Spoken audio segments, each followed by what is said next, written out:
ولا يغرنكم بالله الغرور وقال رسول الله صلى الله عليه وسلم في حديث الصحيح عن أبي هريرة رضي الله عنه قال سمعت رسول الله صلى الله عليه وسلم يقول ألا إن الدنيا ملعونة ملعون ما فيها إلا ذكر الله تعالى وما وله وعالما ومتعلما رواه الترمذي وقال رسول الله صلى الله عليه وسلم في حديث الصحيح عن أبي سعيد الخدري رضي الله عنه قال أن رسول الله صلى الله عليه وسلم قال إن الدنيا حلوة خضيرة وإن الله تعالى مستخلفكم فيها فينظر كيف تعملون فاتقوا الدنيا واتقوا النساء رواه مسلم الحمد لله তোফাজ্জল হক সালাফিয়া মাদ্রাসা কর্তৃক আয়োজিত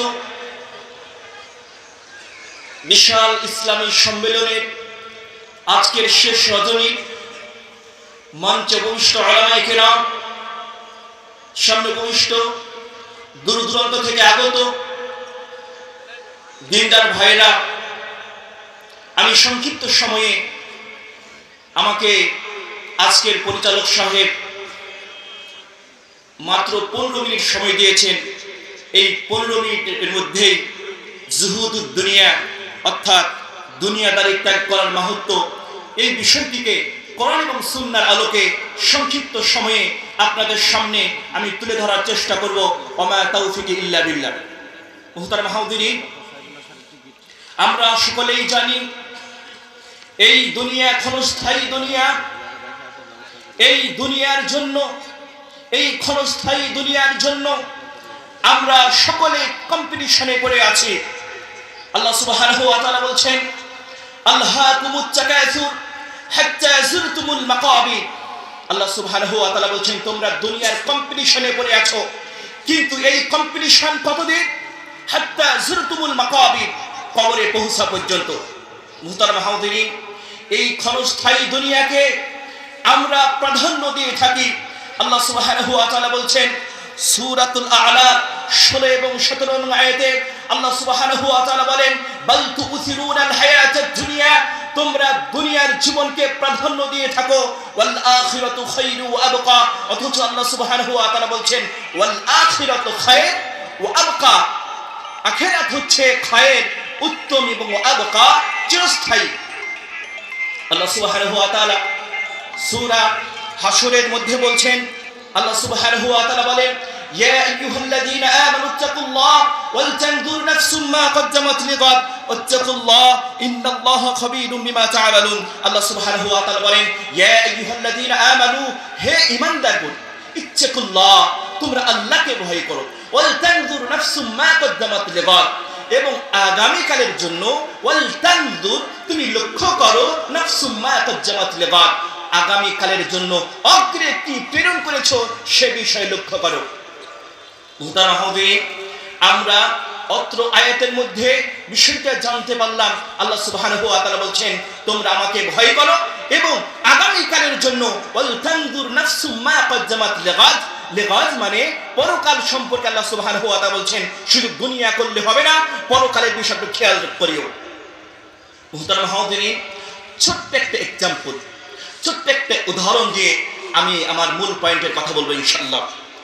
এই দুনিয়া এবং পরকালীন দুনিয়া কত সামান্য, এই দুনিয়ার তুলনা নবী আলাইহিস সালাতু ওয়াস সালাম বলছেন, তোমরা মহাসমুদ্রে চলে যাও, মহাসমুদ্রে গিয়ে তোমাদের হাতের আঙ্গুলটা ডুবাও, আঙ্গুলটা ডুবাইয়ে হাতের আঙ্গুলের মাথায় যতটুকু পানি উঠে আসলো এতটুকু দুনিয়ার জীবন, এবং মহাসমুদ্রের মধ্যে বাকি যতগুলি পানি থেকে গেল এইগুলো হলো দুনিয়া পরকালীন জীবন। সুবহানাল্লাহ। মুহতারাম হাজিরিন, দুনিয়ার জীবন এবং পরকালীন জীবন নিয়ে একটা উদাহরণ, এক্সাম্পল আপনাদের সামনে পেশ করছি। ধরুন, মনে করুন, এক্সাম্পল আর কি, ধরুন, যেমন আমরা অঙ্কের ক্ষেত্রে বলে থাকি, মনে করুন এই দুনিয়াতে সারা ওয়ার্ল্ডের মধ্যে যা কিছু আছে, পাহাড় পর্বত বাড়ি গাড়ি যা আছে, ওয়ার্ল্ড ডিলিট মেরে দিই আমরা, ওয়ার্ল্ড ডিলিট করে দিলাম। ওয়ার্ল্ড ডিলিট করার পর সারা দুনিয়া আসমান এবং জমিনের মধ্যে সবকিছু ফাঁকা করে দিলাম। এই ফাঁকা জায়গার মধ্যে ছোট ছোট সরিষার দানা দিয়ে সারা বিশ্বকে, আসমান এবং জমিনের মধ্যে যতটুকু ফাঁকা জায়গা আছে সমস্ত ফাঁকা জায়গাকে ছোট ছোট সরিষার দানা দিয়ে ভর্তি করে দিলাম। তারপরে জমিনের নিচে ছোট্ট একটা ফোঁটা করলাম। এই ফোঁটা দিয়ে যেন ছোট্ট একটা পাখি একটি করে সরিষার দানা খেতে পারে। এই ছোট্ট পাখি একটি করে সরিষার দানা খাবে আর 500 বছর ঘুমাবে। এই পাখি একটি করে সরিষার দানা খাবে আর 500 বছর ঘুমাবে। এইরকম করে যদি এই পাখিটি সারা দুনিয়া সরিষার দানাকে শেষ করে ফেলে দেয়, তবুও পরকালীন জিন্দেগি শেষ হবে না। সুবহানাল্লাহ। পরকালীন জিন্দেগি যে কালের শুরু আছে শেষ নাই।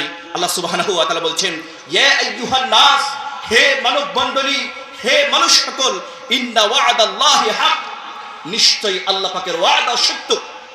ফালা তাকুররান্নাকুমুল হায়াতুদ দুনিয়া, সুতরাং তোমাদেরকে যেন দুনিয়ার জীবনের ধোঁকায়, দুনিয়ার জীবন তোমাদেরকে ধোঁকায় যেন না ফেলে দিতে পারে।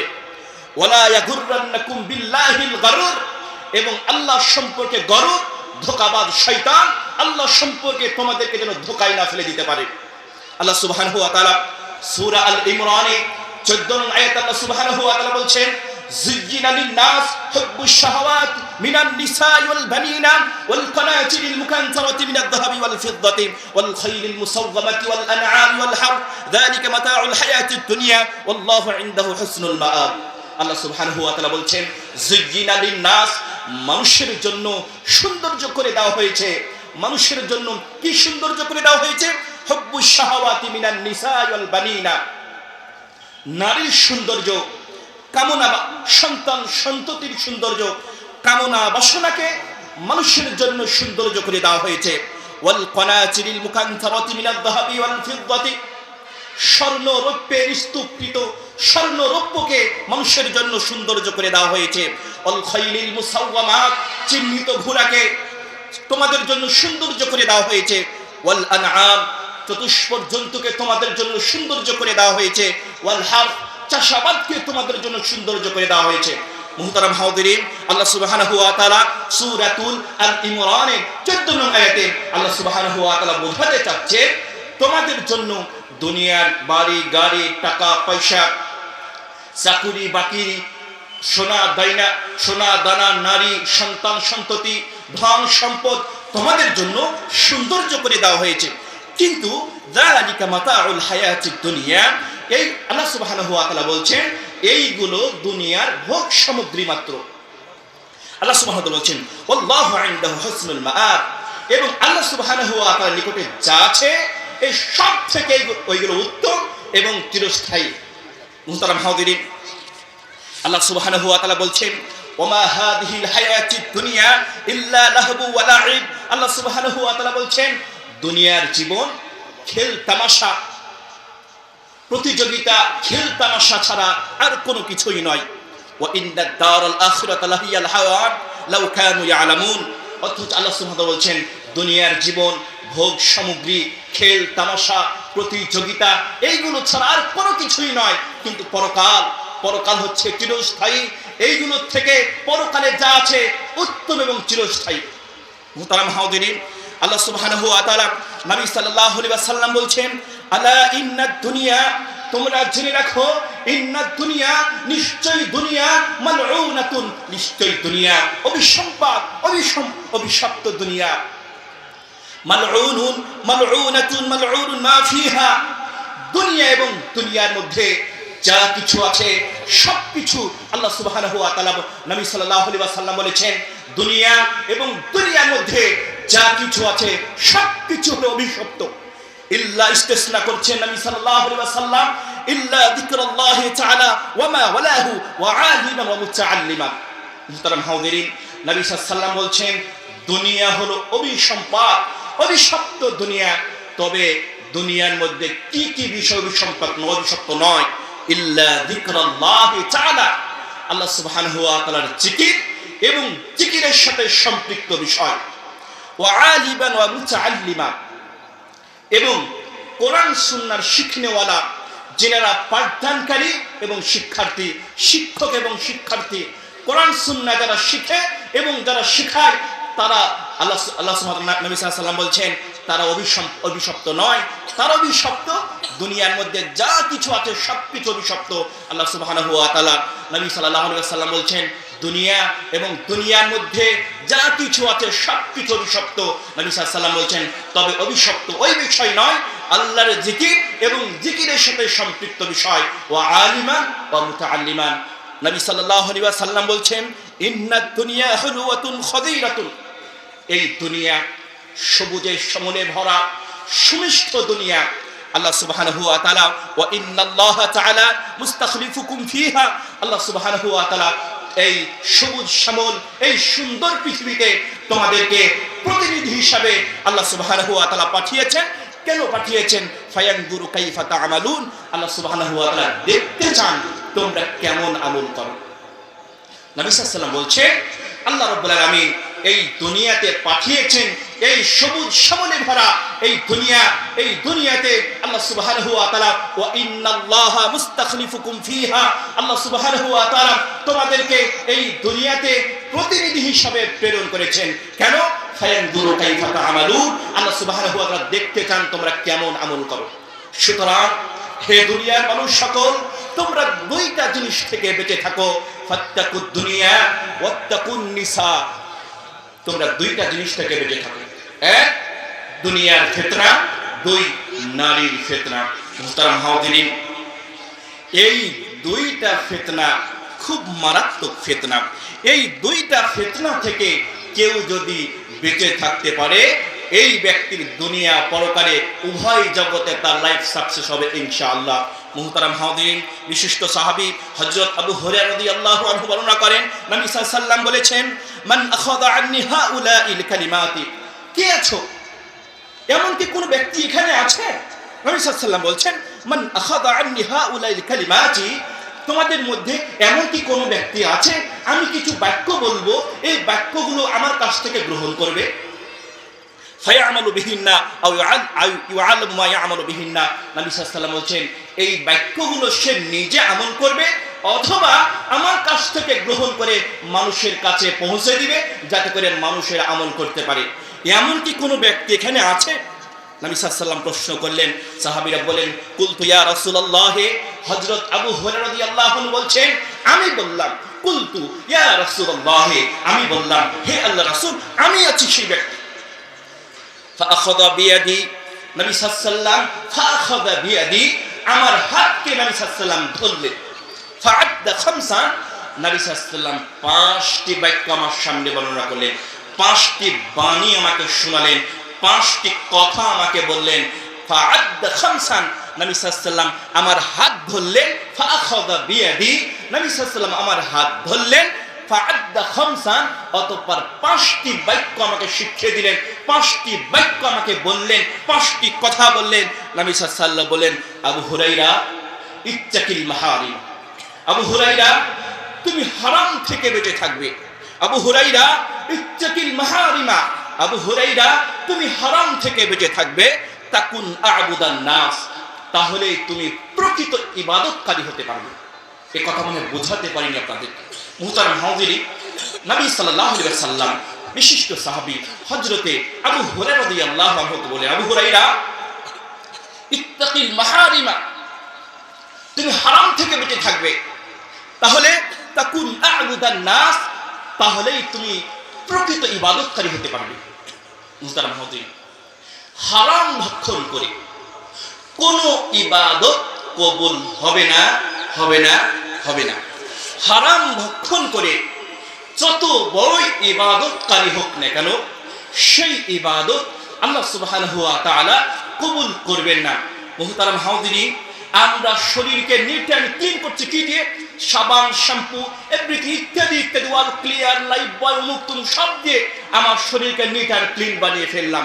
কিন্তু আমি যে খাবার গ্রহণ করেছি সেই খাবারে যদি হারাম সংমিশ্রণ থাকে, সেই হারাম ভক্ষণ করে সেই হারাম রিজিক খেয়ে আমার যে রক্তটা হয়েছে, সেই রক্ত সাবান শ্যাম্পু দিয়ে সেই রক্তকে পরিষ্কার করা যাবে না।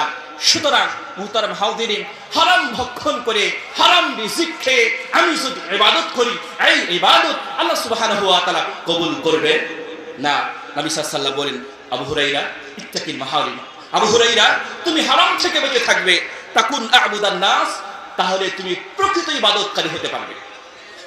নবী সাল্লাল্লাহু আলাইহি ওয়াসাল্লাম দ্বিতীয় নাম্বার কথা বললেন, আবু হুরায়রা ওয়ারদা বিমা কাসামাল্লাহু লাক, আবু হুরায়রা আল্লাহ সুবহানাহু ওয়া তাআলা তোমার তাকদীরে, তোমার কিসমতে যেটা লিখে রেখেছে, যেটা দিয়েছে, তুমি ওয়ারদা, তুমি সন্তুষ্ট হয়ে যাবে, তাইলে তুমি সন্তুষ্ট থাকবে।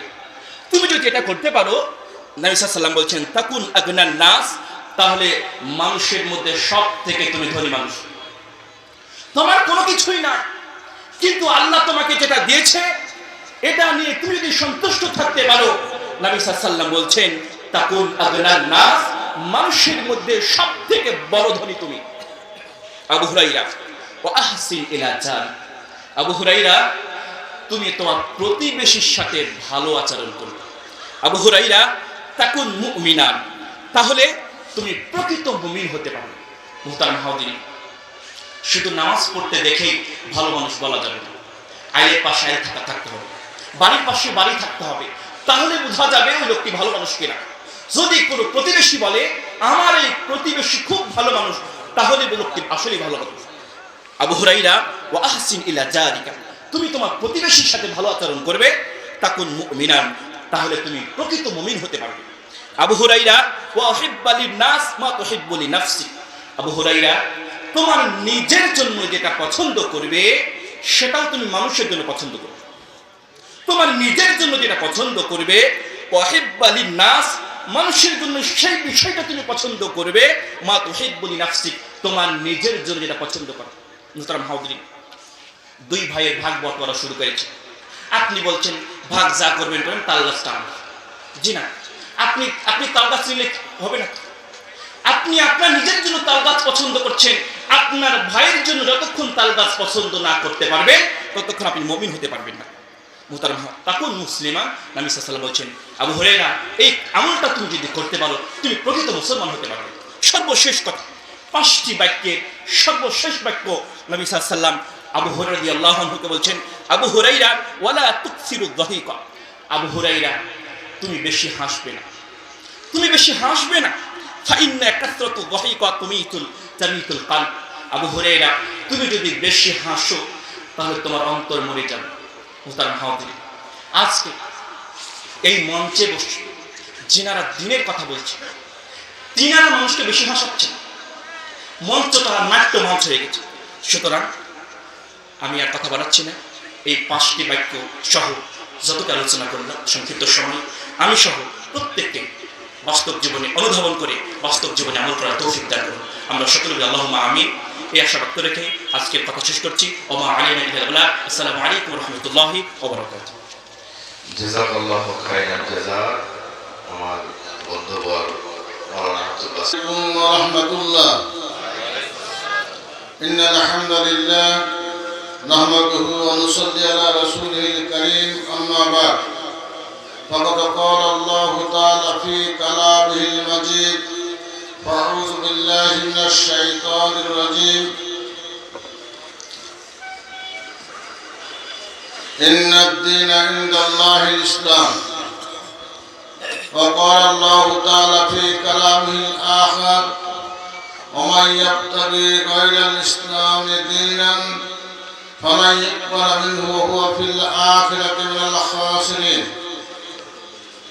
عن عمر بن الخطاب رضي الله عنه قال: قال رسول الله صلى الله عليه وسلم: بني الإسلام على 5: الشهادة أن لا إله إلا الله، إقام الصلاة، وإيتاء الزكاة، وصوم رمضان، وحج البيت من استطاع إليه سبيلا.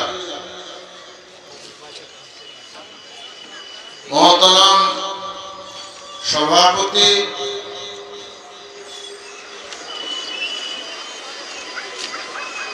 তোফাজ্জল হক সরাফিয়া মহিলা মাদ্রাসার 2 দিনব্যাপী আয়োজিত ইসলামী সম্মেলনের দ্বিতীয় দিন সম্মানিত সভাপতি, প্রধান অতিথি, সম্মানিত উলামায়ে কিরাম এবং জালসায় উপবিষ্ট সম্মানিত চুক্তিমণ্ডলী, মহান রব্বুল আলামিনের দরবারে অগণিত সিজদায়ে শুকর যে আল্লাহ রব্বুল আলামিন আমাদেরকে এমনইভাবে সুন্দর পরিসরে আয়োজনের মাধ্যমে কোরআন ও সুন্নাহর অমীয় বাণী বলার ও শোনার সুযোগ করে দিয়েছেন।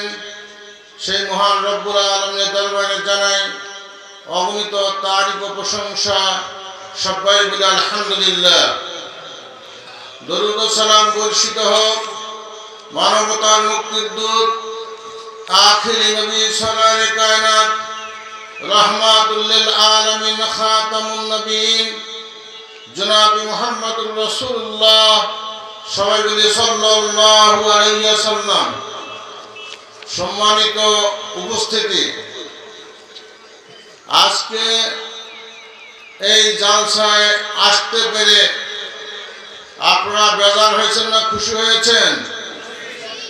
আলহামদুলিল্লাহ। 2 দিন আগে এমন অবস্থা ছিল, যেরকম আয়োজন করতে হলে অনেক খড়কুটা পুরাইতে হতো, অনেকের কাছে ধর্ণা দিতে হতো, অনুমতি না হলে জালসা করা যাবে না, এরকম একটা বিভৎস পরিবেশ ছিল।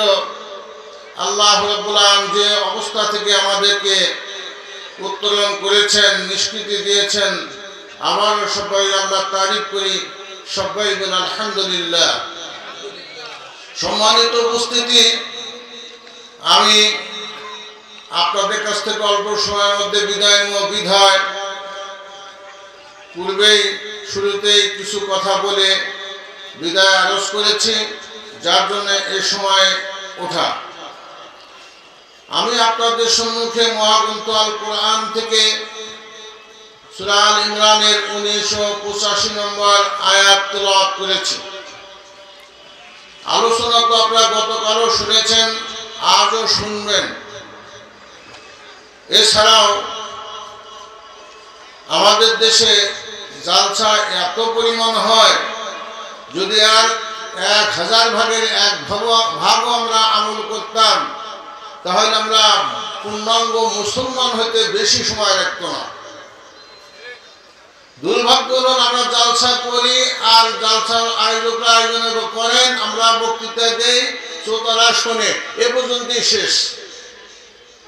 এর থেকে যে শিক্ষা অর্জন করা, এটা আমরা করি না, যার কারণে শুধু আলোচনাই হচ্ছে।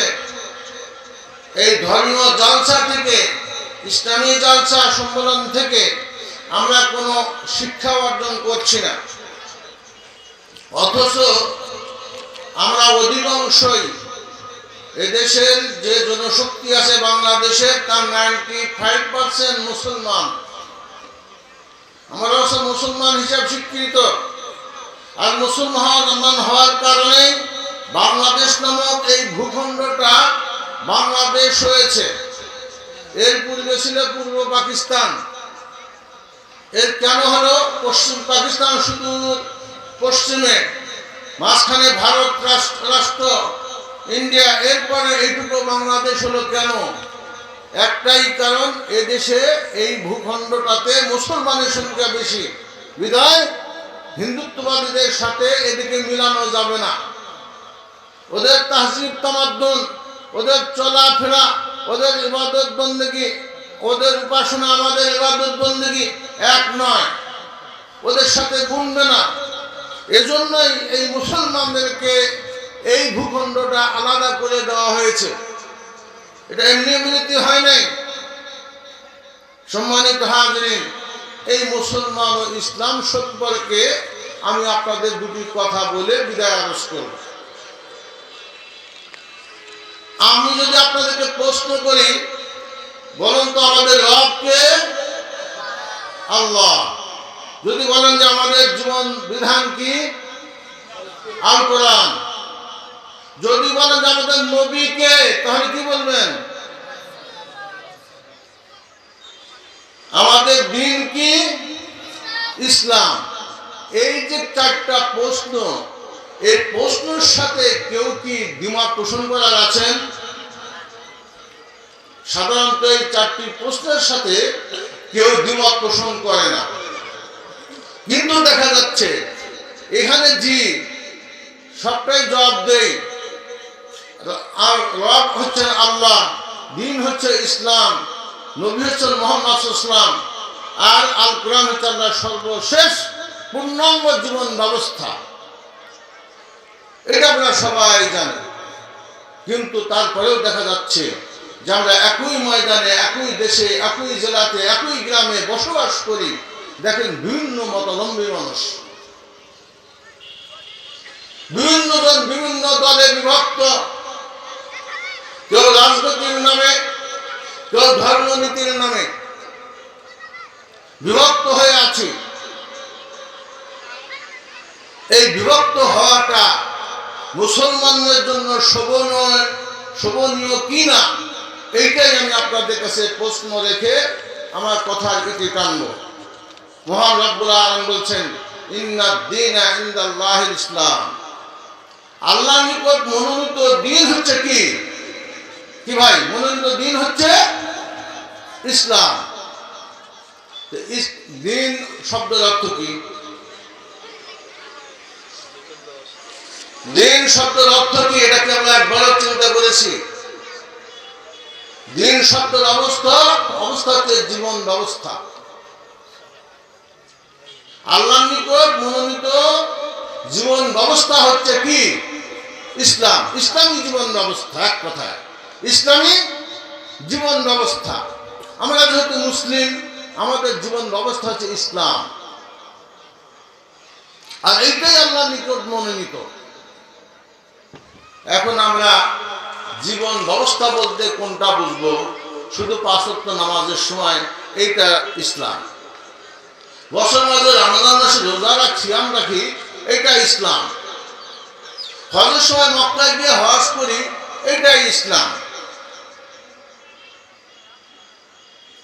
আর কোনো কিছু ইসলাম না মনে হয়।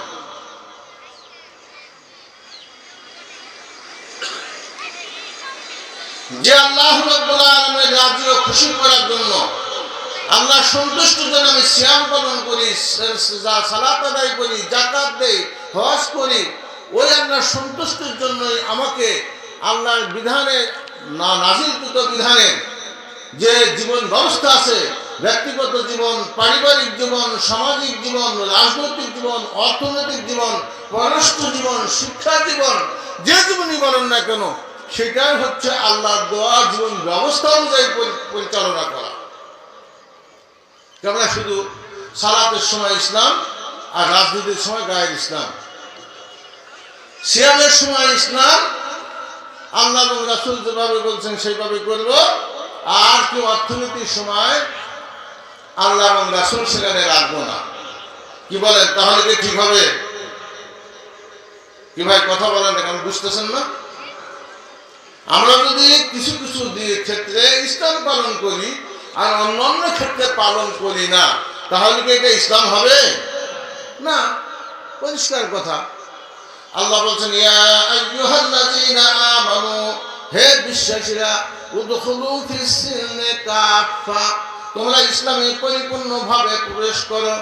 ওয়ালা তাত্তাবিউ খুতুওয়াতিশ শাইতান, সাবধান, শয়তানের পদাঙ্ক অনুসরণ করো না, কেননা ইন্নাশ শাইতানা লিল ইনসানি আদুব্বুম মুবিন, কেননা শয়তান হচ্ছে মুমিনদের জন্য প্রকাশ্য শত্রু। আল্লাহ পরিপূর্ণভাবে ইসলামে প্রবেশ করতে বললেন, আমরা প্রবেশ করলাম কিছু কিছু ক্ষেত্রে। এই অবস্থা যদি আমাদের চলে, তাহলে আমরা পূর্ণাঙ্গ মুসলমান দাবি করতে পারবো না।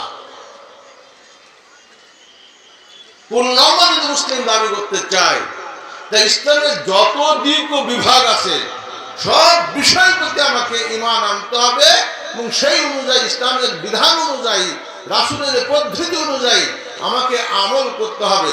যদি করতে পারি, তাহলে পূর্ণাঙ্গ ইসলামে প্রবেশ করা হবে। আল্লাহ বলেন তোমরা ইসলামে পরিপূর্ণ প্রবেশ করো, আমি করলাম না, তাহলে আল্লাহকে মানলাম না। পরিষ্কার কথা।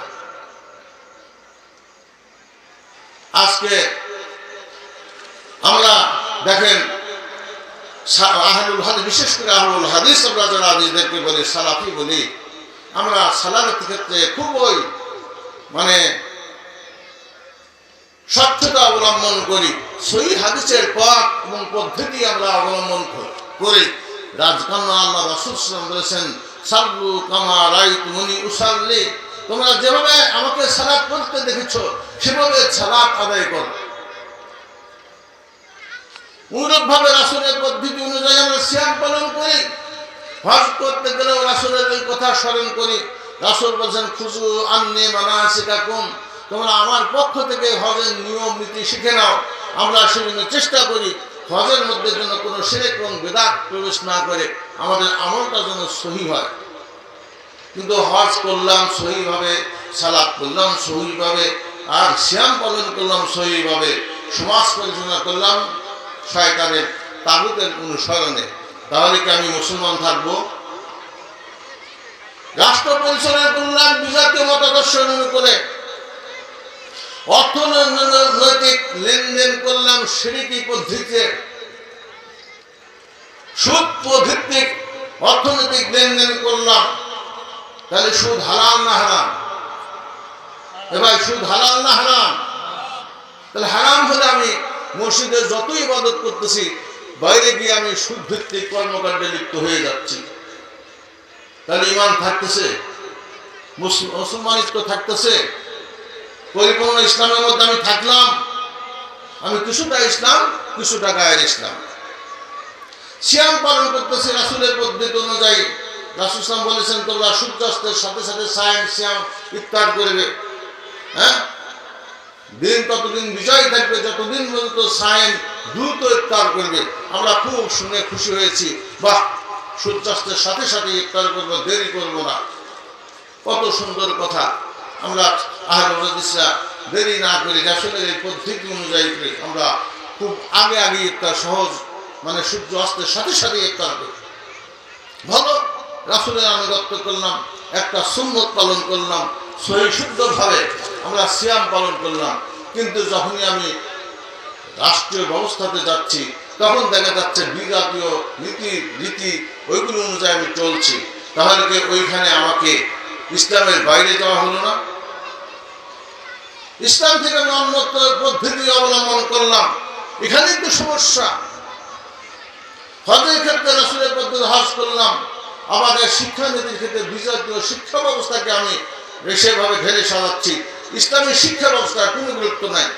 আজকে যে মাদ্রাসার জালসা আপনারা এসেছেন, এই আমার বন্ধুবর খুবই মহব্বতের মানুষ ছিল, আল্লাহ ওনাকে জান্নাত নসিব করুন। মৌলানা তোফাজ্জল ভাই খুবই নিজের ভাইয়ের মতো আপন মানুষ ছিলেন। ওনার নাম, ওনার রেখে যাওয়া জমিতে যে মহিলা মাদ্রাসা করা হয়েছে, এই যে মাদ্রাসা, এটাও তো একটা শিক্ষা ব্যবস্থা। আমি নিজেও একটা আমার বাবার জায়গার সিরাজগঞ্জে মাদ্রাসা করেছি। মহিলা হেফজখানা আছে, কিতাবখানা আছে, ছেলেদের হেফজখানা কিতাবখানা আছে, ওই ইয়েতিমখানা রয়েছে। কিন্তু দুর্ভাগ্য, আজ পর্যন্ত মাদ্রাসা করার পর সরকারিভাবে একটা কানা পয়সা, 5 বছর একটা কানা পয়সা পায়নি। অথচ আমাদের ট্যাক্স দেয়া, আমাদের কি বলে অর্থ দিয়া আমাদের মতো আর অন্যান্য শিক্ষা ব্যবস্থা পরিচালিত হচ্ছে। মাদ্রাসায় ধর্মীয় প্রতিষ্ঠানগুলো, যেমন হেফজখানা বলেন, কিতাবখানা বলেন, এতিমখানা বলেন, এগুলো সম্পূর্ণ জনগণের উপর ছেড়ে দিয়েছে। আর ফি সাবিলিল্লাহ, আল্লাহ ভরসা, পাবলিক দিলে ওরা ওদের মাদ্রাসা ভালোভাবে চলে, না দিলে চলে না। অথচ আপনারা আমার জমির ট্যাক্স দিয়ে, আপনার আমার খাজনা দিয়ে, আমার ট্যাক্স দিয়ে, আমাদের সবকিছু বিভিন্ন কর বা ট্যাক্স দিয়ে এই দেশ চলতেছে। স্কুল, কলেজ, ইউনিভার্সিটি সব চলছে, সব বিল্ডিং এবং যত কিছু সংস্থাপন দেয় সব সরকার করতেছে আমাদের টাকা দিয়ে। অথচ ওই বিজাতীয় শিক্ষা ব্যবস্থা ক্ষেত্রে সরকার 100 টাকা দিচ্ছে, আর এই সমস্ত দিনী প্রতিষ্ঠানগুলোতে কোনো খবর নাই। আপনার যদি ইচ্ছা করে মন চায় কান্দে বাপ মায়ের কথা মনে হয় অন্ধকার কবরে শুয়ে আছে একটু দেই সাদাকা করি, তাহলে এটা প্রতিষ্ঠানগুলি চলে, না হলে হয় চলুক নাই না চলুক। অবস্থা এই অবস্থা তো হতে পারে না। একই দেশে বৈষম্য নীতি, দুই রকম নীতি। আমাদের ছাত্র জনতার বৈষম্য বিরোধী আন্দোলনে এই আমাদের 16 বৎসরের জগদ্দল পাথরের জালিম সরকার উৎখাত হলো, কিন্তু জুলুম তো এখনো রয়ে গেছে। আবার তো বৈষম্য বিরোধী আন্দোলন করা দরকার। আপনার ইমাম মসজিদের ইমাম সে 5 ওয়াক্ত 24 ঘন্টা বন্দী থাকে, মুয়াজ্জিন সাহেব 24 ঘন্টা বন্দী থাকে। যদি 10 মিনিট পরে আর 5 মিনিট পরে আজান দেওয়া হয়, মুয়াজ্জিন সাহেবের চাকরি গেছে। ইমাম সাহেব যদি একদিন 2 দিন না থাকে, তাহলে অনেক 5-7 আপনারা নিয়ে নেন, অথচ তার বেতন নেন কয় টাকা। একটা দিন মজুর আমার জেলায় খাটলে, গ্রামে খাটলে, যে সকাল 8টা-9টায় আসে, বিকাল 4টায় চলে যায়, তাকে 500-600 টাকা নিয়ে চলে যায়। দেখা যাচ্ছে 500 টাকা ধরে 15,000 টাকা বেতন হয়। আর একজন ইমাম সাহেবের বেতন কি 15,000 টাকা দেন? এটা কামলার বেতনও তো দেন। একজন হাফেজ আমি রেখেছি 15,000 টাকা দিয়ে, অথচ সে কোরআনের হাফেজ, কত সম্মানিত ব্যক্তি। দাওয়ার ফলে তাকে তো 15 দিনে 30,000 টাকা দেওয়া উচিত ছিল।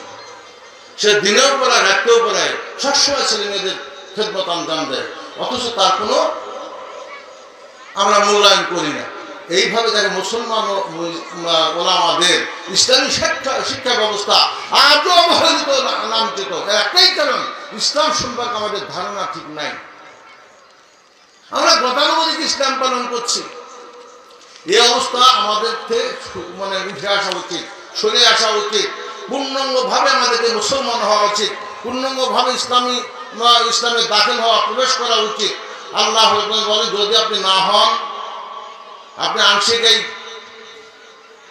কিছুটা ইসলাম, কিছুটা গায়ের ইসলাম, এইভাবে যদি আমরা মানে আমল করে চলে যাই, তাহলে আমাদের জন্য খুব ভয়াবহ আযাব এবং গজব অপেক্ষা করছে। সম্মানিত হাজিরিন, এই অবস্থায় যদি থেকে আমরা যে সালাত করতেছি, সিয়াম রাখতেছি, যাকাত দিচ্ছি, হজ করছি, দান সাদকা যাই করি না কেন, যতক্ষণ পর্যন্ত আপনার একবারে ব্যক্তি থেকে নিয়ে সার্বিক জীবনে ওহীর আলোকে, কোরআন ও সুন্নাহর আলোকে ঢেলে না সাজাবেন, প্রতিটা দিক কোরআন কি বলেছে সেটা করব, হাদিস কি বলেছেন সেটা করব, এটা যদি না হয় তাহলে হবে না। ওই আল্লাহ রাব্বুল আলামিন বলেছেন না, ওমা আতাকুমুর রাসূলু ফাখুযুহু ওমা নাহাকুম আনহু ফান্তাহু। হে আমার বান্দারা শোনো, তোমাদের নবী জনাবে মুহাম্মদ রাসূলুল্লাহ সাল্লাল্লাহু আলাইহি ওয়াসাল্লাম যে জীবন বিধান নিয়ে এসেছেন, সেটাকে তোমরা আঁকড়ে ধরো, সেটাকে তোমরা মেনে চলো। ওমা নাহাকুম আনহু ফান্তাহু, এবং তিনি যেটা নিষেধ করেছেন সেটাকে তোমরা পরিত্যাগ করো, পরিহার করো, বর্জন করো। রাসূল কি নিয়ে এসেছেন? রাসূল নিয়ে এসেছেন ওহী। এক বাক্য ওহী, একটা ওহী মাতলু আর একটা ওহী গায়ের মাতলু। ওহী একটা, তার কোরআন হচ্ছে ওহী মাতলু, হাদিস হচ্ছে ওহী গায়ের মাতলু। এই কোরআন ও হাদিস, এই দুটাকে যদি আমরা ধরে থাকতে পারি, এর আলোকে যদি আমরা চলতে পারি, তাহলে পূর্ণাঙ্গ দ্বীনে আমাদের প্রবেশ করা হবে। এটা ছেড়ে দিয়ে যখনই কোনো মন্ত্রতন্ত্র, মাযহাব, তরিকা, ফিরকা, ইজম, মতবাদ, মতাদর্শ আমরা ঢুকে পড়বো, তখনই বলে নিজেকে ধ্বংসের দিকে আমরা পরিচালিত করতেছি। আমরা সিরাতে মুস্তাকিম থাকলাম না, তখন আমরা গুমরাহির পথের পথিক হয়ে গেলাম। আল্লাহ রাসূল সুসংখ্য একটা হাদিস বলেছেন না, যে বনি ইসরাইল সম্প্রদায়রা 72 ফিরকায় বিভক্ত ছিল, 72টা দলে ছিল। আমার উম্মত 73 ফিরকায় হবে, কুল্লুহুম ফিন্নার, এরা সবাই জাহান্নামে যাবে, ইল্লা মিল্লাতান ওয়াহিদা, মাত্র একটি মাত্র জামাত ব্যতীত। সাহাবারা প্রশ্ন করেছিলেন, ইয়া রাসূলুল্লাহ, ইয়া হাবিবাল্লাহ, মানহুম? ওই যে 73টা ফিরকার মধ্যে 72টাই দল জাহান্নামে যাবে, মাত্র একটি দল বা জামাত জান্নাতে যাবে, তারা কারা?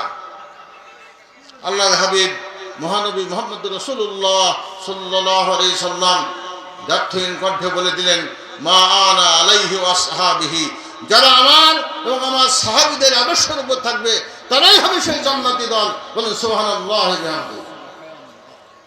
তা আমরা কি আল্লাহ রাসূল এবং সাহাবীদের আদর্শে সন্তুষ্ট হতে পারি না, তাদের আদর্শ খুঁজে সে অনুকূলে চলতে চাই না, এটা যতক্ষণ আমরা না চলবো ততক্ষণ মনে করবেন আমি পূর্ণাঙ্গ মুসলমান না।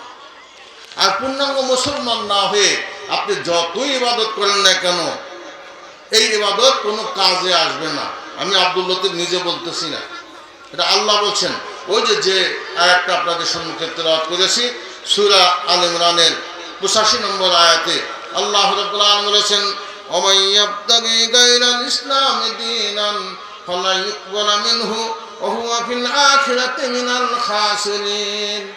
আল্লাহ রাব্বুল আলামিন বলেন, আমার মনোনীত দিন, এই জীবন ব্যবস্থা পাওয়ার পরেও যে ব্যক্তি এই কোরআন ও সুন্নাহর এই আদর্শে সন্তুষ্ট হলো না, এর প্রতি রাজি হলো না, এর আলোকে ব্যক্তিগত জীবন, পারিবারিক জীবন, সামাজিক জীবন, রাজনৈতিক জীবন, অর্থনৈতিক জীবন, শিক্ষানৈতিক জীবন, দুনিয়া যত জীবন আছে সার্বিক জীবনে সে প্রবেশ করলো না, না করে কি করলো, গায়রাল ইসলামে দীনান, অন্য কোনো মতাদর্শ, তরিকা, ফেরকা, মাযহাব, সংগঠন, দল এদিকে চলে যায়।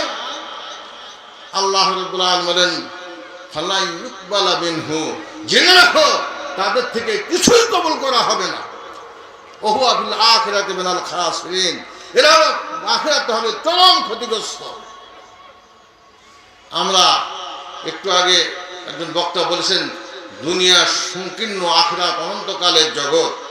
দুনিয়ার ভালো সীমিত সময়ের জন্য ভালো, আখিরাতের জগৎটা হচ্ছে সব অনন্তকালের জগৎ।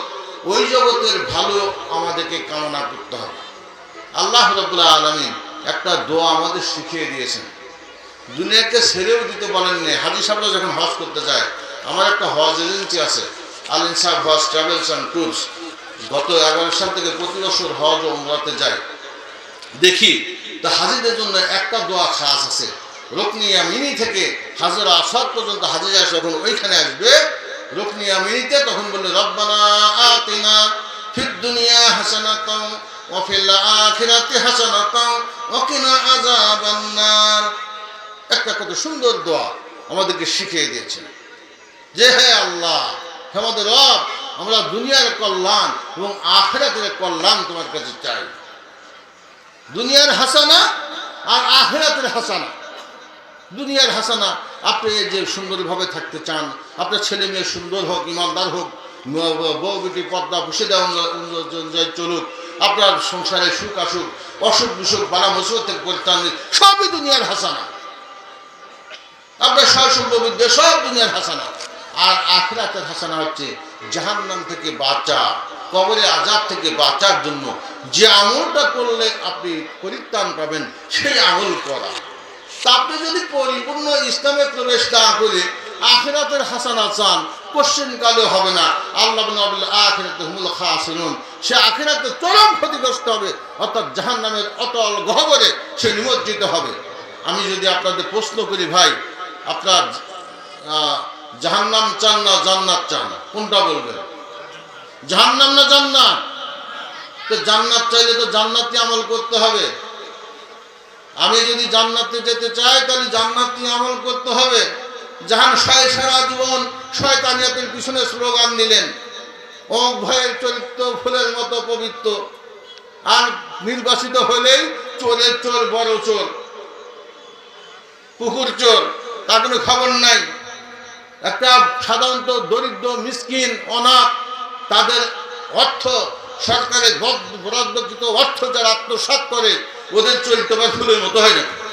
সবচেয়ে খবিশ, ওদেরকে সাহায্য করা উচিত, ওদেরকে সহযোগিতা করা উচিত। জনগণের হক মেরে খাচ্ছে, রাস্তা চুরি করছে, বিল্ডিং চুরি করছে, বিভিন্নভাবে মানুষকে ক্ষতিগ্রস্ত করছে, মানুষকে হক পথ থেকে বাতিল পথের দিকে নিয়ে যাচ্ছে, দুনিয়া বিপ্লবন দেখে। এইভাবে যদি চলে, কোশ্চেনকালে দুনিয়াতেও শান্তি আসবে না, আখিরাতেও আরও সম্ভব না। সেই ওই সমস্ত চরিত্র, ওই সমস্ত দল, ওই সমস্ত নেতা, ওই সমস্ত সংগঠন, ওগুলিকে অ্যাভয়েড করতে হবে, ওগুলিকে নাজায়েজ ঘোষণা করতে হবে, হারাম মনে করতে হবে। এদেশে যতই নেতার পরিবর্তন করুন না কেন, যতই দল পরিবর্তন হোক না কেন, কোশ্চেনকালেও হবে না। যতই আপনি এই চাপাইয়ের ফজলি আম খেতে চান না কেন, ফজলি আমের কলম যদি আপনি কিনে না নেন বা আঠি রোপণ না করেন, যদি কি বলে ওই আর একটা আম আছে না ফজলির পরে আসে, আশ্বিনা আম আর ফজলি আম কি আর ওটা খুব টক না, ফজলি আম কাঁচাই খাওয়া যায়, কিন্তু আশ্বিনার কাঁচা একটা মুখ দিয়ে দিন কেমন লাগে, মুখ বেচকা ফেলাবেন যে সর্বনাশ। আঙ্গুর ফল আর নিম ফল কি একই প্রায় সেমসেমি কিছুটা দেখা যায়, দুটা কি সমান স্বাদ। তেঁতুল মানে কেবল নিম ফল গাছ বেড়ে যদি মনে করেন সার কীটনাশক দিয়া আপনি খুব ভাবে পরিচর্যা করে বেড়া টেড়া দিয়া মনে করেন যে আঙ্গুর ফল খাইব, এরকম আশা করা যেরকম অবান্তর, ঠিক অনুভব প্রচলিত এই সমস্ত মানে রাজনীতি দিয়ে সংগঠন দিয়ে এদেশে শান্তি প্রতিষ্ঠা করা মানে সত্য কোনোদিনও সম্ভব না, যতক্ষণ আল কোরআন ও সেই হাদিস দিয়ে রাষ্ট্র পরিচালনা না হবে। আর এই অবস্থার উত্তরের জন্য আমাদেরকে একটা বিশ্বাস দরকার। আল্লাহ যখন বিদায় মানে আল্লাহ রাসূল যখন বিদায় হজের ভাষণ দিচ্ছিলেন, লক্ষ জনতার সামনে ভাষণ দিচ্ছেন, তখনই আল্লাহ রাব্বুল আলামিন জিবরিলকে পাঠিয়ে, হে জিবরিল যাও আমার রাসূলকে শুভ সংবাদ দিয়ে এসো।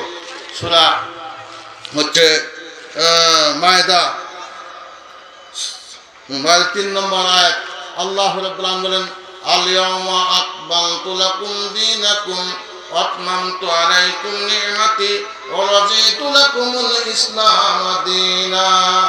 আল্লাহ রাব্বুল আলামিন বলেন, হে রাসূল শুনে নিন, আজ থেকে আল-ইয়াওম ওই বিদায় হজের দিন থেকে আমি ইসলামকে পরিপূর্ণ করলাম।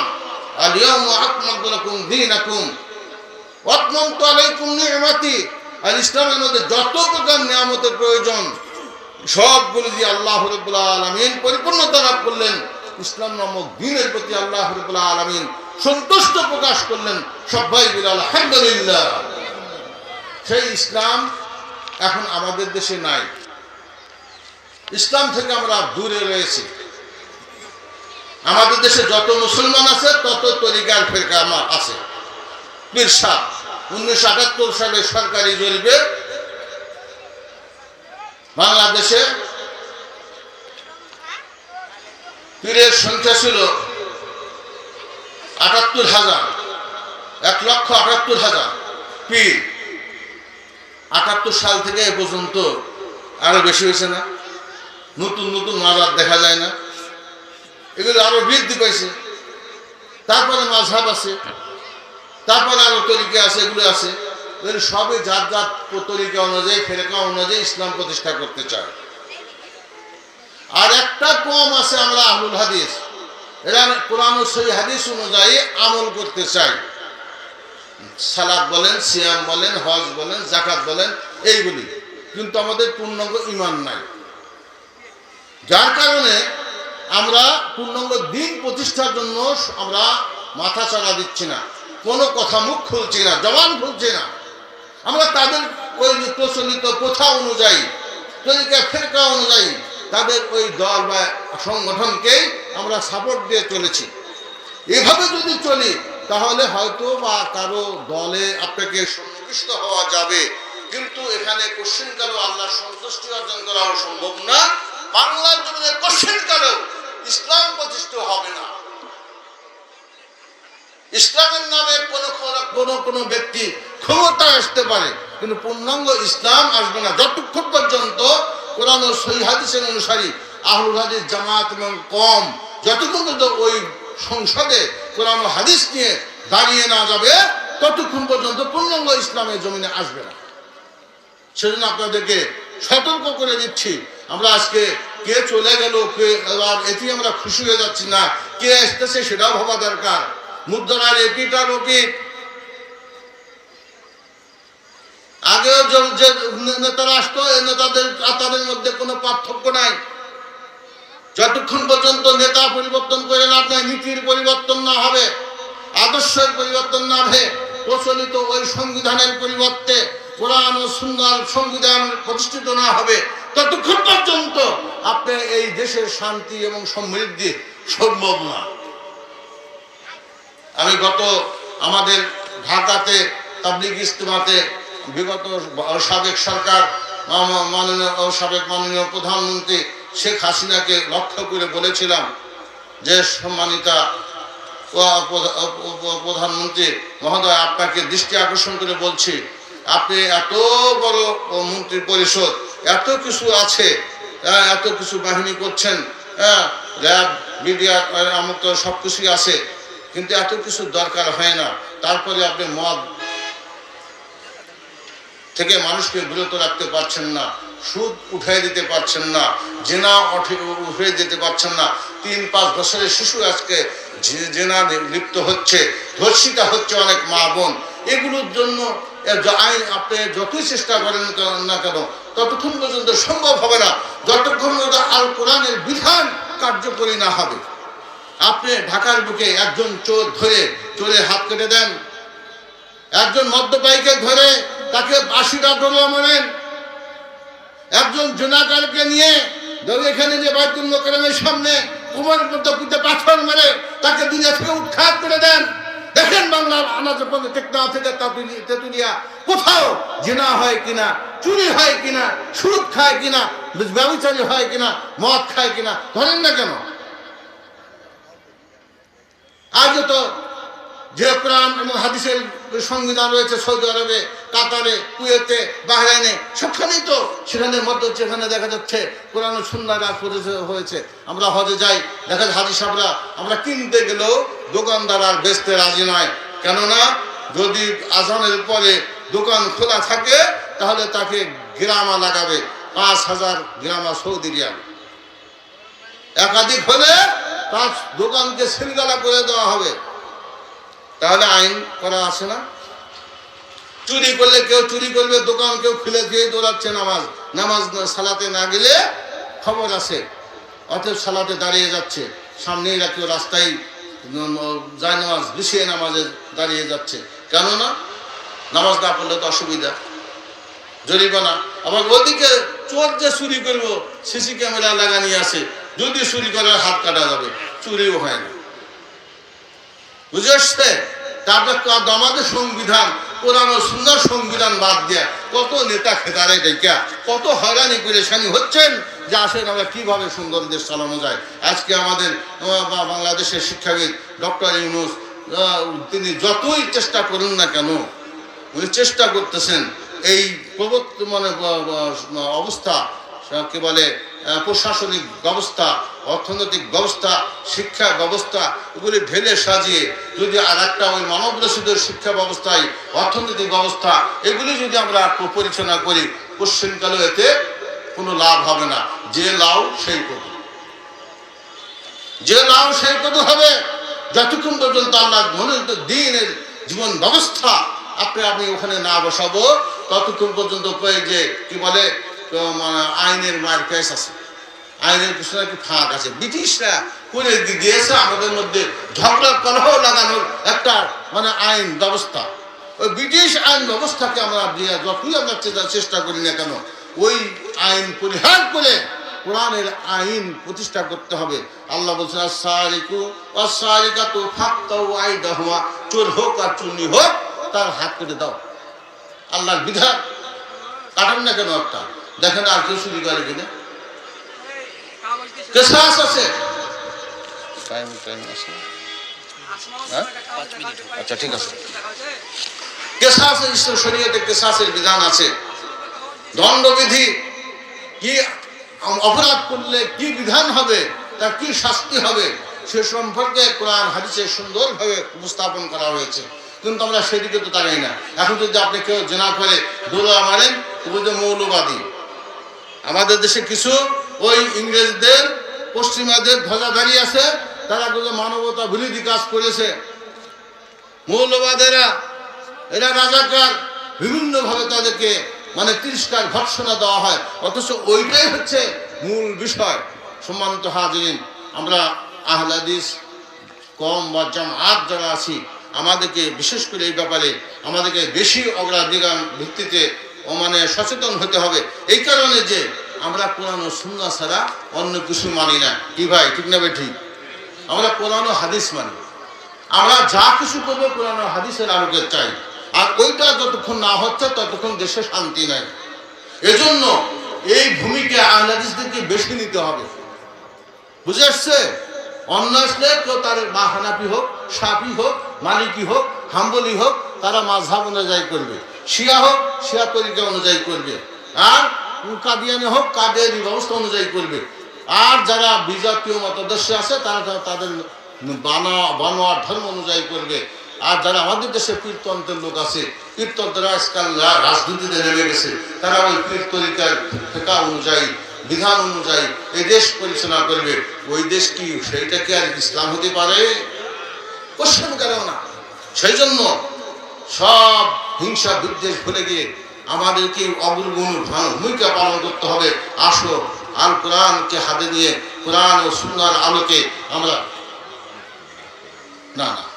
কোরআন ও সুন্নাহর আলোকে আমরা সামনে এগিয়ে, যারা আমরা নেতৃত্ব চাই না, যারা নেতৃত্ব দিচ্ছেন দেশের, বলবো আসুন আর মন গড়া তন্ত্র মন্ত্র পরিহার করে কোরআন ও সুন্নাহর আলোকে আমরা রাষ্ট্র পরিচালনা করি।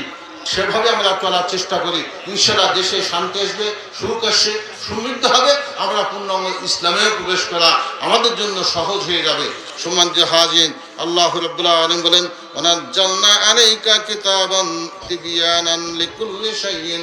আল্লাহ রাব্বুল আলামিন বলেন, আমি কি নাজিল করি নাই প্রত্যেক বিষয়ের বিশদভাবে সুস্পষ্টভাবে আমরা কি বলে প্রতিটি বিষয়ের উপর বিধান আমি নাজিল করেছি।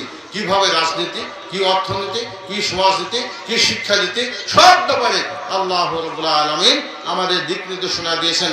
আমাদের প্রিয় নবী জনাবে মুহাম্মদ রাসূলুল্লাহ সাল্লাল্লাহু আলাইহি ওয়াসাল্লাম তিনি যখন মক্কা থেকে মদিনায় হিজরত করলেন, তখন মদিনায় গিয়ে যখন ইসলামী হুকুমত প্রতিষ্ঠা করলেন, ওই মদিনা নামক ওই রাষ্ট্রের তিনি কি প্রেসিডেন্ট ছিলেন না? যে নবী যুদ্ধবিদ্যার রাজপথে যুদ্ধবিদ্য পরিচালনা করেছেন, তিনি দেশ পরিচালনা করেছেন, ব্যবসা বাণিজ্য করেছেন, সেই নবী রাষ্ট্রীয় ক্ষমতায় রাষ্ট্র পরিচালনা করেছেন আল কোরআন ও সেই হাদিসের আলোকে। আসুন আমরা সেই পদ্ধতি চলার চেষ্টা করি। সম্মানিত হাজিরিন, আমার সর্বশেষ কথা হলো, আমাদেরকে পূর্ণাঙ্গ মুসলমান হতে হবে। পূর্ণাঙ্গ দিন কোনটা সেটা অনুসরণ করতে হবে।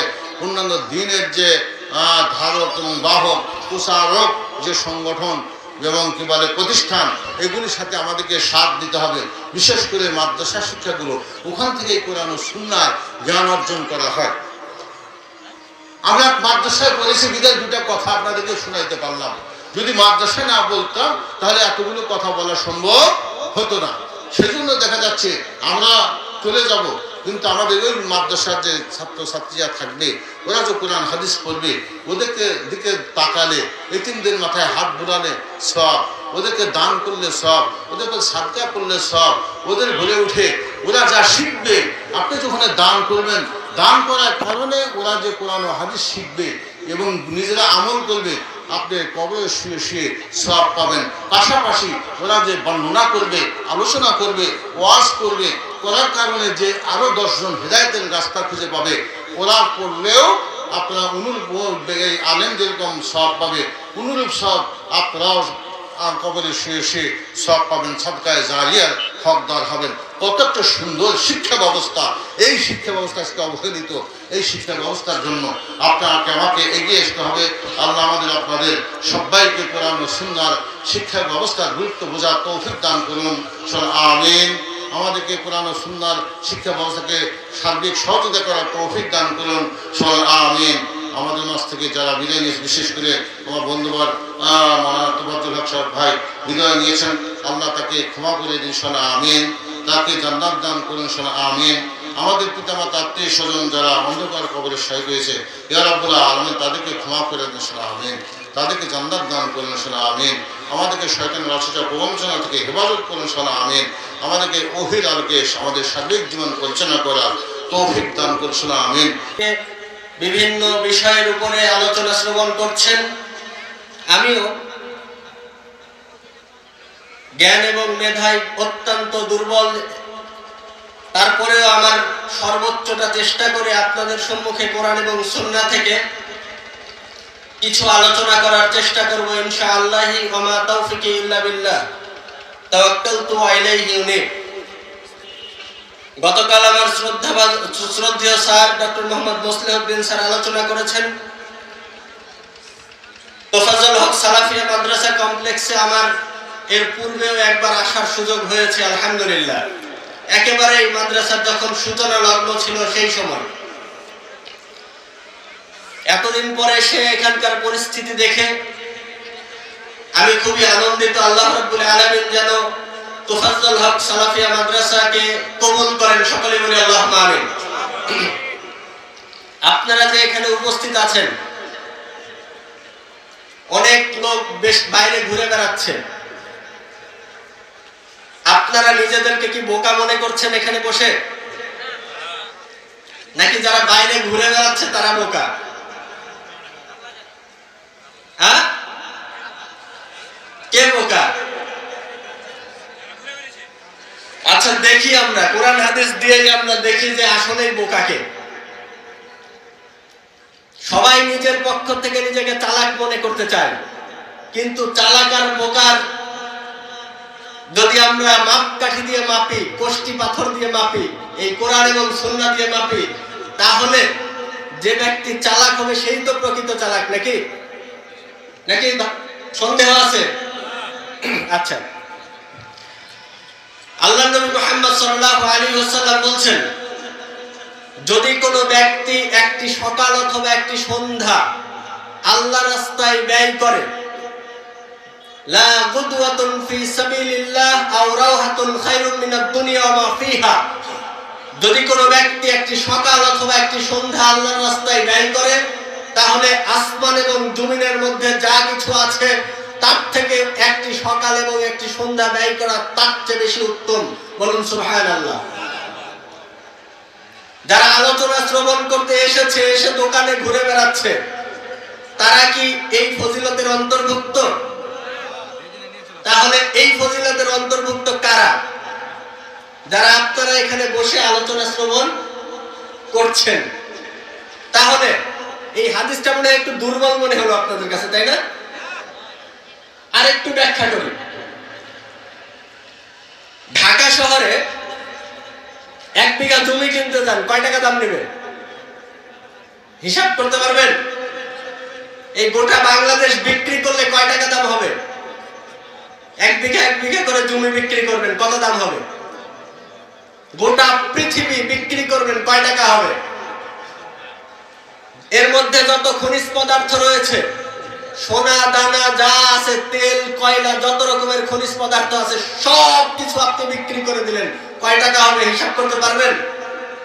আল্লাহর নবী মুহাম্মদ সাল্লাল্লাহু আলাইহি ওয়াসাল্লাম বলছেন, যদি কোনো ব্যক্তি আল্লাহর রাস্তায় একটা সকাল অথবা একটা সন্ধ্যা ব্যয় করে, তাহলে এই এত কিছু বিক্রি করে সব কিছু যদি আপনি দান করে দেন, যেই নাকি পাবেন আল্লাহর রাস্তায় একটা সকাল এবং সন্ধ্যা ব্যয় করলে তার চেয়ে অনেক অনেক অনেক বেশি নাকি পাবেন। বলুন সুবহানাল্লাহ। এবার বলেন বোকাকে। এরপরে আমাদের একটি কথা আছে, সেটি হচ্ছে নগদ যা পাবো হাত পেতে নিব, বাকির খাতায় কি থাক, শূন্য করে থাক। বাকি আমরা কেউ নিতে রাজি নয়। আচ্ছা, আমরা এখানে পাপ করিনি, কে কে আছে একটু হাত তোলেন তো। আমাদের দ্বারা কোনোদিন কোনো পাপ হয়নি, এরকম কি কোনো লোক আছি আমরা? তার মানে যারা উপস্থিত আছে তাদের সবারই পাপ রয়েছে। আল্লাহ নবী মুহাম্মদ সাল্লাল্লাহু আলাইহি ওয়াসাল্লাম বলছেন, যদি কোনো ব্যক্তি এরকম মাঠে উপস্থিত হয়, ইল্লা নাদাম মুনাদিন মিনাস সামা, তখন আল্লাহ আকাশ থেকে একদল ফেরেশতা নিযুক্ত করেন। কাকে নিযুক্ত করেন? ফেরেশতা। একদল ফেরেশতা নিযুক্ত করেন। ওই ফেরেশতারা এসে বলতে থাকে, যখন আপনাদের প্রোগ্রাম শেষ হয়ে যাবে, কোরআন হাদিস পর্যালোচনা করা শেষ হয়ে যাবে, বক্তব্য শোনা শেষ হয়ে যাবে, তখন ওই ফেরেশতারা বলবে, কুমু মাগফুরাল লাকুম, তোমরা এখন চলে যাও, তোমাদেরকে ক্ষমা করা হয়েছে। বাকি না নগদ? নগদ তো আমরা সবাই চাই, তাই না? ফেরেশতা কি বলল? কুমু মাগফুরাল লাকুম, তোমরা এখন চলে যাও, তোমাদেরকে ক্ষমা করা হয়েছে। অর্থাৎ আমাদের যে পাপ ছিল, ওই পাপকে অলরেডি ক্ষমা করা হয়ে গিয়েছে। বলুন সুবহানাল্লাহ। আমরা তো এখনো খুশি হতে পারলাম না, আরো আছে। ফজিলত আরো আছে। এরপরে আল্লাহর নবী বলছেন ওয়া বাদদালাহুস সাইয়্যাতিকুমুল হাসানাত, এবং তোমরা যে পাপ নিয়ে উপস্থিত হয়েছিলে এই প্রোগ্রামে, চলে যাওয়ার সময় তোমরা আরো একটি সুসংবাদ নিয়ে যাও, সেটি হচ্ছে তোমাদের পাপগুলোকে নেকি দ্বারা পরিবর্তন করে দেওয়া হয়েছে। বলুন সুবহানাল্লাহ। বোকাকে এবার বলেন আপনারা বোকা না তারা বোকা? এবার একটু কনফিডেন্স আসতেছে, তাই না? যাক, আল্লাহ কবুল করুন। আল্লাহ রাব্বুল আলামিন যেন এই প্রোগ্রামের শেষ পর্যন্ত আমাদের শোনার তৌফিক দান করেন। সকলেই বলি আল্লাহুম্মা আমিন। আমরা রাজি আছি তো শেষ পর্যন্ত থাকতে? ইনশাআল্লাহ। এই যে এই প্রোগ্রামের আয়োজন করা হয়েছে, এত বড় একটি মাহফিল, এটার উদ্দেশ্য কি একটু বলেন তো? এই যে প্রচার করা, এই ছাড়া কোনো উদ্দেশ্য আছে? নেই। আল্লাহ রাব্বুল আলামিন যত নবী রাসূল প্রেরণ করেছেন পৃথিবীতে, 1,47,000, মতান্তরে 2 লক্ষ, এতগুলো নবী রাসূল প্রেরণ করেছেন, প্রত্যেকেই একটি মাত্র বাণী নিয়ে আমাদের সম্মুখে উপস্থিত হয়েছিলেন। সেটি কি? আল্লাহর তাওহীদ। আর আরেকটি হচ্ছে তাগুত থেকে বেঁচে থাকা। তাহলে তাওহীদ প্রতিষ্ঠিত করা এবং তাগুত থেকে বেঁচে থাকা, এই দাওয়াত প্রত্যেক নবী রাসূলের ছিল। আমরাও যেন তাওহীদের শিক্ষা এখান থেকে নিয়ে যেতে পারি, আল্লাহ সেই তৌফিক দান করুন। আল্লাহুম্মা আমিন। আমি ওয়াজ করতে পারি না যে আমি আপনাদেরকে কোরআন হাদিস থেকে খুব বেশি কিছু শোনাবো।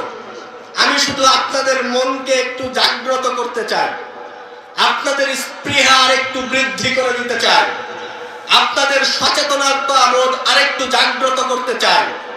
আপনারা যারা বাইরে ঘোরাফেরা করছেন, তাদের হৃদয়ে কম্পন তৈরি করে দিতে চাই, যেন আপনারা ভিতরে তাড়াতাড়ি চলে আসেন। আমাদের প্রত্যেকের দায়িত্ব এই কোরআন এবং সুন্নাহ তথা আল্লাহর রাস্তায় দাওয়াত দেওয়া। বলেন তো, এটা কি শুধু হুজুরদের দায়িত্ব? না, প্রত্যেক মানুষের দায়িত্ব। বাল্লিগু আন্নী ওয়ালাউ আয়া, একটি আয়াত যদি জেনে থাকো তোমরা, সেটা আল্লাহর রাস্তায় প্রচার করো। ওয়া হাদিসু আন বানি ইসরাইল, বানি ইসরাইলের ঘটনাগুলো প্রচার করো। কিন্তু যদি তোমরা আমার পক্ষ থেকে একটি মিথ্যা কথা বানিয়ে বানিয়ে বলো, মান কাযাবা আলাইয়া মুতাআম্মিদান ফালিয়াতাবাউ মাকআদাহু মিনান নার, যদি আমার পক্ষ থেকে একটি কথা বানিয়ে বানিয়ে বলো, তাহলে তোমরা জেনে রাখো যে বলছো সে যেন নিজের জায়গা নিজেই জাহান্নামে করে নেয়। তাহলে যারা বক্তব্য দিচ্ছি আমরা এখন আগুনের মধ্যে দাঁড়িয়ে আছি। একটি কথা মিথ্যা বলবো, আমার জন্য জাহান্নাম। একটি মিথ্যা কথা যদি আমার মুখ দিয়ে বের হয়, তাহলে আমার জায়গা কোথায়? জাহান্নাম। আল্লাহর নবী মুহাম্মদ সাল্লাল্লাহু আলাইহি ওয়াসাল্লাম বললেন, প্রত্যেক মুমিন ব্যক্তিকে দাওয়াত দিতে হবে ইসলামের দাওয়াত। আবার বললেন, যদি একটি কথা মিথ্যা বানিয়ে বলো, তাহলে তোমার নিজের জায়গা নিজেই জাহান্নামে করে নিতে হবে। এখন আমরা রাস্তাঘাটে দেখতে পাই, ইসলামিক ফতোয়া দেওয়ার জন্য পড়াশোনার দরকার হয় না। এই হাত কোথায় বাঁধবো? বুকের উপরে না নাভির নিচে? এই তোমার যেখানে ইচ্ছা বাঁধো। কি সমস্যা? বুকের উপরে হাত বাঁধলে কি কাফের হয়ে যাবে? নাকি নাভির নিচে হাত বাঁধলে কাফের হয়ে যাবে? যেখানে ইচ্ছা বাঁধো। এই ফতোয়া কার? রিকশাওয়ালা, যে কোনোদিন কোরআন হাদিস পড়েনি। ফতোয়া দেওয়ার সময় কি করে? পড়াশোনার দরকার পড়ে না। এই যে আমরা সালাত আদায় করলাম এখনই, তাই না? পায়ের সাথে পা লাগাইছি না লাগাইনি? লাগাইছেন? তাইলে তো একদল আপনাকে অভদ্র বলবে, বেয়াদব বলবে। বেয়াদব কোথাকার, মুরব্বীদেরকে সম্মান করতে জানো না। মুরব্বীর পায়ের সাথে পা লাগানো এত বড় বেয়াদবি তোমাকে কে শিখাইছে? তাই না? অভিজ্ঞতা আছে, এই যে ভাই অভিজ্ঞতা আছে। তাহলে এই যে বেয়াদব বলবে, আমি এই মাইকে আপনার সম্মুখে বক্তব্য দিচ্ছি, এই সময় আমি বললাম যে এই বেয়াদব তুমি পায়ের সাথে পা লাগাও কেন? আর রাসূল কি বলেছেন?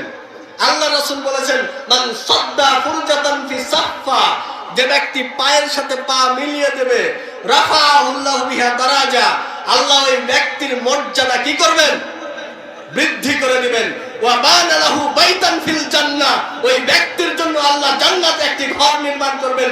জোরে বলুন সুবহানাল্লাহ। আল্লাহ যদি আপনার জন্য জান্নাতে ঘর নির্ধারণ করেন, তাহলে বেয়াদব হতে রাজি আছেন? কে কে হাত তোলেন একটু। বেয়াদব হতে রাজি আছেন? আমি বেয়াদব বললে বেয়াদব হবেন? আল্লাহ রাসূল কি বললেন? মান সাদ্দা ফুরজাতান ফি সাফফা, যে ব্যক্তি পায়ের সাথে পা মিলিয়ে দাঁড়াবে, রাফাহুল্লাহু বিহা দারাজা, আল্লাহ ওই ব্যক্তির উপর তার মর্যাদা বৃদ্ধি করবেন। ওয়া বানা লাহু বাইতান ফিল জান্নাহ, এবং জান্নাতে ওই ব্যক্তির জন্য ঘর নির্মাণ করা হবে। এত বড় একটি ফজিলতকে আমরা পড়াশোনা না করেই মানুষের মধ্যে থেকে উধাও করে দিয়েছি। ইসলামের ফতোয়া দেওয়ার জন্য পড়াশোনা করার প্রয়োজন হয় না। আপনার পকেটে টাকা আছে, আপনি একবার হজ করে এসেছেন, আপনি বিরাট বড় মুফতি মুহাদ্দিস হয়ে গেছেন, সব ফতোয়া আপনি দিতে পারেন। এখন তোফাজ্জল হক সালাফিয়া, তোফাজ্জল হক মহিলা সালাফিয়া মাদ্রাসার কোনো দরকারই নেই। এরকম মাদ্রাসা গোটা বাংলাদেশে যেগুলো আছে, সেগুলো কি করতে হবে? তুলে দিতে হবে, তাই না? ফতোয়া যদি রিকশা চালকই দেয়, তাহলে মাদ্রাসার কি দরকার? ফতোয়া যদি ভ্যান চালক, রিকশা চালক, মুফতি, মেথর তারাই দেয়, সমাজের টাকাওয়ালা মানুষেরাই দেয়, তাহলে মাদ্রাসার তো দরকার নেই। আছে এই ভুল ধারণা, এগুলো থেকে বেরিয়ে আসতে হবে। আপনি যখন ডাক্তার দেখাতে যান, তখন কি হাতুড়ে ডাক্তারের কাছে যান নাকি ডিগ্রি দেখার পরে যান? বলেন তো। ডিগ্রি দেখার পরে, কে প্রফেসর, কে অধ্যাপক, দেখার পরে কিডনি স্পেশালিস্ট, আই স্পেশালিস্ট, দেখার পরে আপনি যান কোথায়? ডাক্তারের কাছে। কিন্তু ইসলামের ব্যাখ্যা দিবে, ইসলাম শিখাবে আপনাকে, তার কোনো ডিগ্রি দরকার হয় না। যার চাপার জোর যত বেশি, সে হচ্ছে তত বড় বক্তা। তাকে আপনি তত বেশি টাকা দিয়ে কিনে নিয়ে আসবেন, তাকে আপনি তত বেশি টাকা দিয়ে হায়ার করে নিয়ে এসে তার বক্তব্য শুনবেন। এই হচ্ছে আমরা মুসলমান, আর আমাদের ঈমান, আখলাক, আকীদা। আমি আলোচনা শেষের দিকে আমি আপনাদেরকে বলেছি, আমার এত মেধাও নেই, ইলমও নেই যে আমি আপনাদের ওয়াজ করে শোনাবো। তবে আল্লাহ রাব্বুল আলামিন বলছেন, ইয়া আইয়ুহার রাসূল, হে রাসূল, বাল্লিগ মা উনজিলা ইলাইকা মির রাব্বিক, তুমি প্রচার করো, আপনি মানুষের কাছে পৌঁছে দিন যা আপনার রবের পক্ষ থেকে আপনার উপর নাজিল করা হয়েছে। কি নাজিল করা হয়েছে বলেন তো? কুরআন কারীম। কাকে পৌঁছানোর কথা বললেন? নবী মুহাম্মদ সাল্লাল্লাহু আলাইহি ওয়াসাল্লামকে। আল্লাহ কি বলছেন? ইয়া আইয়ুহার রাসূল, হে রাসূল, বাল্লিগ মা উনজিলা ইলাইকা মির রাব্বিক, আপনি আপনার প্রভুর পক্ষ থেকে আপনার উপর যা অবতীর্ণ করা হয়েছে তা আপনি মানুষের কাছে পৌঁছে দেন।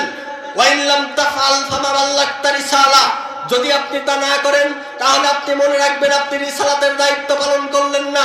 ওয়া ইন লাম তাফআল ফামা বাল্লাগতা রিসালা, যদি আপনি তা না করেন তাহলে মনে রাখবেন আপনি রিসালাতের দায়িত্ব পালন করলেন না। ওয়াল্লাহি ইয়াসিমুকা মিনান নাস, আপনি যখন দ্বীনের দাওয়াতের কাজে মানুষের সামনে যাবেন, তখন আপনি মনে রাখবেন মানুষের পক্ষ থেকে আপনার উপর বিপদ আসবে, মানুষের পক্ষ থেকে আপনার উপর অত্যাচার আসবে, আপনার উপর জুলুম করা হবে, আপনাকে পরিবার থেকে বের করে দেওয়া হবে, আপনাকে সমাজ থেকে বের করে দেওয়া হবে, কিন্তু তারপরেও আপনাকে দ্বীনের দাওয়াতি কাজ করতে হবে, আপনি করতে বাধ্য। এখানে একটা উপকার আছে, একটা লাভ আছে, সেটা কি? আল্লাহ নবী বলছেন, আল্লাহ রাব্বুল আলামিন বলছেন, ওয়াল্লাহি ইয়াসমুকা মিনান নাস ইন্নাল্লাহা লা ইয়াহদিল কওমাল কাফিরিন, যে ব্যক্তি আপনার উপর এই যে দ্বীনের দাওয়াতি কাজ করতে গিয়ে আপনার উপর যে বিপদ আসছে, এই বিপদ থেকে রক্ষা করবেন কে বলেন তো? আল্লাহ। এখন থেকে আমরা কি দ্বীনের দাওয়াত দিতে রাজি আছি? ইনশাআল্লাহ। আমার সময় শেষ, একটি হাদিস বলেই আমি আমার আলোচনা শেষ করব ইনশাআল্লাহ। আপনারা যারা এখানে উপস্থিত আছেন, তারা মানুষকে কিসের দাওয়াত দিবেন? আপনারা কি ফতোয়া দিবেন? ফতোয়া দেওয়ার তো ক্ষমতা নাই, কারণ আমার ডিগ্রি নাই, আমি তো ফতোয়া দিতে পারবো না। আমি কি দাওয়াত দিব? একটি দাওয়াতি কার্যক্রম আপনাদেরকে শিখিয়ে দিব, মাত্র একটি দাওয়াত। এই একটি দাওয়াত এত ভয়ঙ্কর একটি দাওয়াত, যেই দাওয়াতের কথা শুনলে ইহুদি নাসারারা রাগে রাগান্বিত হয়ে যায়। এমন একটি দাওয়াত আপনাদেরকে এখান থেকে শিখিয়ে দিয়ে আমি বিদায় নিব। এই দাওয়াত যদি আপনি আপনার পরিবারে দিতে পারেন, এই দাওয়াত যদি আপনি আপনার সমাজে দিতে পারেন, এই দাওয়াত যদি আপনি আপনার রাষ্ট্রে দিতে পারেন, গোটা বাংলাদেশে শান্তি বিরাজ করবে ইনশাআল্লাহ। আমরা রাজি আছি তো এই দাওয়াত শিখে যেতে? আসুন, আল্লাহ নবী মুহাম্মদ সাল্লাল্লাহু আলাইহি ওয়াসাল্লাম বলছেন যে লা তাদখুলুল জান্নাতা হাত্তা তুমিনু, তোমরা ততক্ষণ পর্যন্ত জান্নাতে যেতে পারবে না যতক্ষণ না ঈমান আনয়ন করবে। ওয়ালা তুমিনু হাত্তা তাহাব্বু, ততক্ষণ পর্যন্ত তোমরা ঈমান আনতে পারবে না যতক্ষণ না পরস্পর পরস্পরকে ভালোবাসবে। আলা আদুল্লুকুম আলা শাইইন ইযা ফাআলতুমুহু তাহাব্বাতুম, আমি তোমাদেরকে এমন একটি দাওয়াতি কাজ, এমন একটি কাজের কথা কি বলবো না যেই কাজ করলে তোমাদের মধ্যে পরস্পরের মধ্যে ভালোবাসা বৃদ্ধি পাবে? আমি এরকম একটি কাজের কথা কি তোমাদেরকে বলবো না? আল্লাহর নবী বলছেন আফসুস সালামা বাইনাকুম, তোমরা পরস্পরের মধ্যে সালামের প্রসারতা বৃদ্ধি করো। কিসের দাওয়াত বলেন তো? সালামের দাওয়াত। সালাম দিলে কি হয়? পরস্পরের মধ্যে ভালোবাসা তৈরি হয়। পরস্পরের মধ্যে ভালোবাসা যদি তৈরি হয় তাহলে বোঝা যাবে ওই ব্যক্তির মধ্যে ঈমান আছে।